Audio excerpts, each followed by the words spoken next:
I 10 personaggi più forti di Boruto. Decimo posto, Orochimaru, il famoso ninja leggendario, che secondo me rimane ancora un passo avanti rispetto a suo figlio Mitsuki.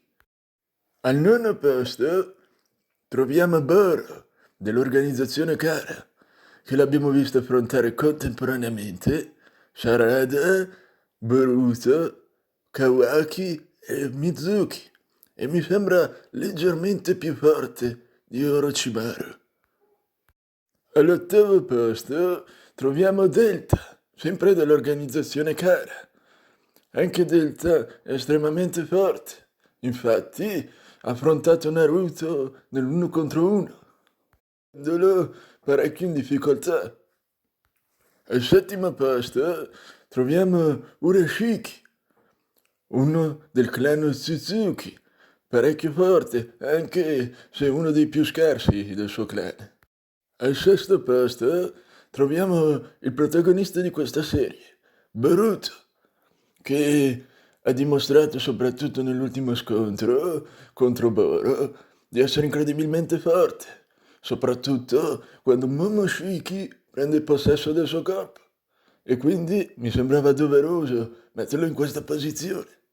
Al quinto posto abbiamo il membro più misterioso dell'organizzazione Kara, ovvero Kashin Koji. È un membro estremamente forte, infatti dice di poter battere Delta tranquillamente.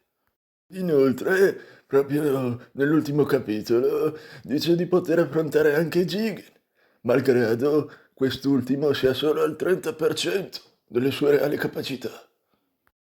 Al quarto posto troviamo Sasuke Uchiha, l'ultimo superstite del suo clan, dotato di Rinnegan e di Sharingan ipnotico eterno. Ovviamente è uno dei personaggi più forti della saga e quindi uno dei più forti in assoluto, dopo il suo acerrimo rivale. Al terzo posto, infatti, troviamo proprio Naruto Uzumaki, settimo Kage del villaggio della foglia. L'abbiamo visto battere Delta abbastanza in semplicità e mi sembra ancora un passo avanti rispetto a Sasuke, anche se di poco. Al secondo posto troviamo Momoshiki Otsutsuki, un personaggio estremamente forte, in grado di affrontare Naruto e Sasuke contemporaneamente. 3 assorbe le arti magiche. Per l'errore, forse era colpa di Bilbo Baggins che mi ha distratto. Comunque, al primo posto troviamo senza ombra di dubbio Ishiki Otsutsuki, ovvero colui che si cela dietro il corpo di Jigen, il capo dell'organizzazione Kara. Riesce a battere Naruto e Sasuke contemporaneamente, riducendoli in grande difficoltà. Sembra un avversario praticamente imbattibile, addirittura superiore a Kaguya Otsutsuki, il più forte della serie di Naruto Shippuden.